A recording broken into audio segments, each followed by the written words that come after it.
Mr. Vice Chairman, I would now like to make a few observations on the Ministry of Education.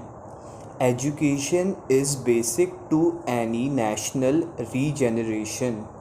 It is true that it does not bring any return as our other projects do, as for instance the steel projects or the irrigation projects do.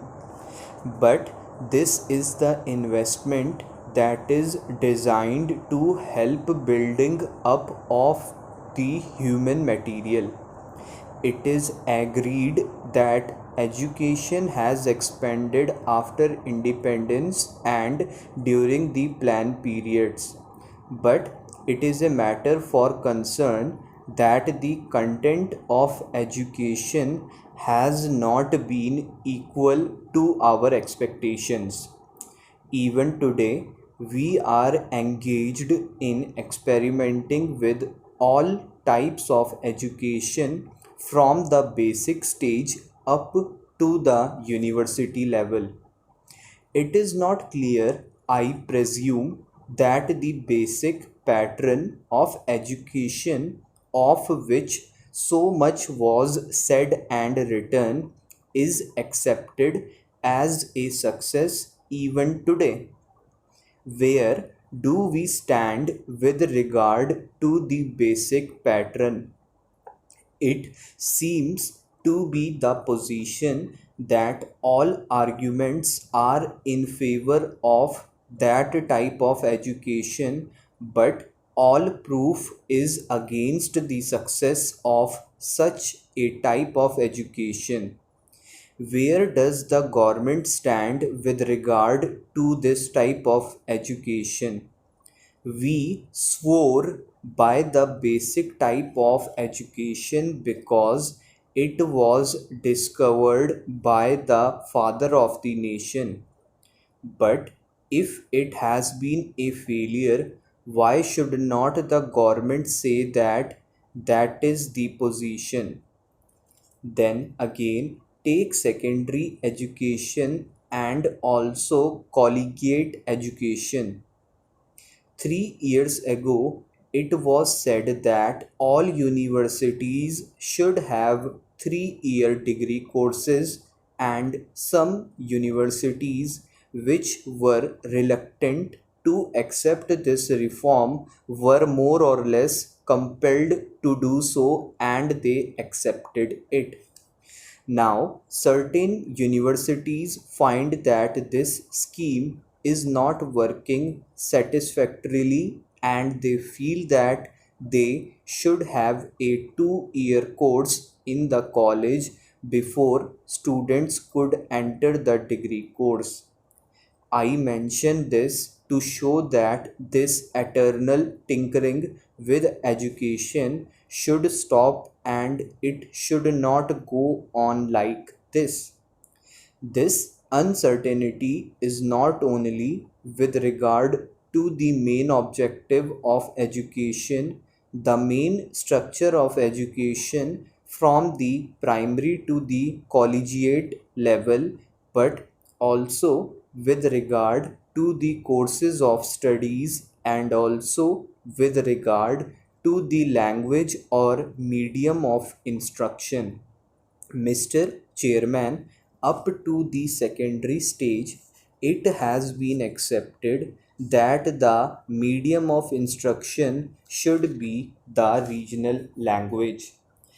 The National Integration Council, however, stated that if universities are to exchange professors, if they have to develop freely, then there should be the common medium of instruction, namely English and Hindi.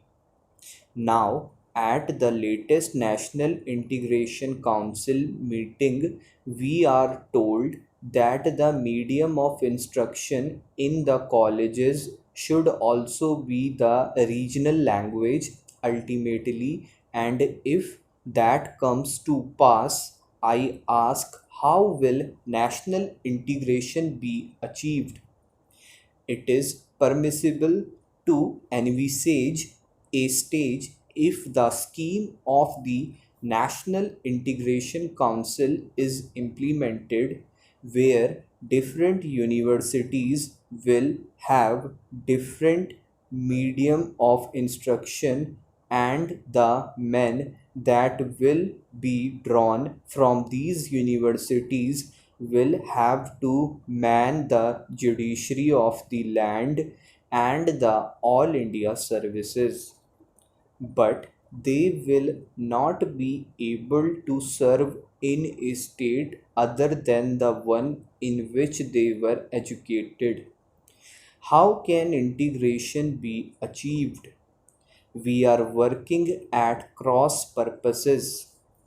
It is time that a high power body was appointed to hammer out a national scheme of education having integration as the basic aim and to implement it systematically.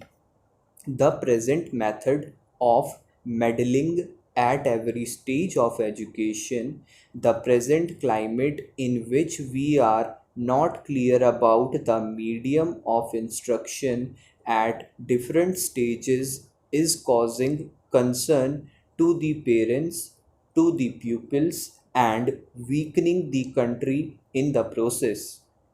This is a major problem at this stage of the development of the country. Then, Mr. Vice Chairman, I would pass on to the Ministry of Transport and Communications.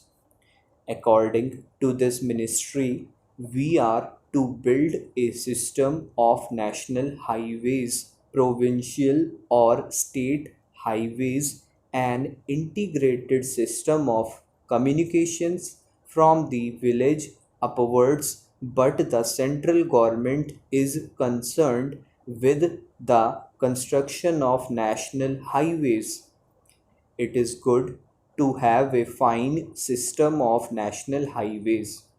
It also serves as a physical link for integrating the nation.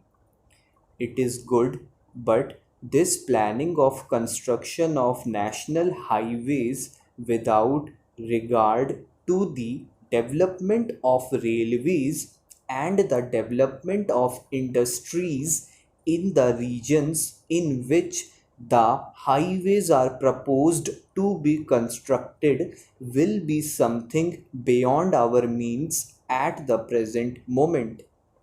Assuming that we have a network of national highways, are they to be put to immediate use? Are they good investments? Unless you have industries, small, big, or medium, coming along the highways, unless they assure you a fair return for the investment, it is not desirable to have a system of highways for the sake of mere transport of passengers.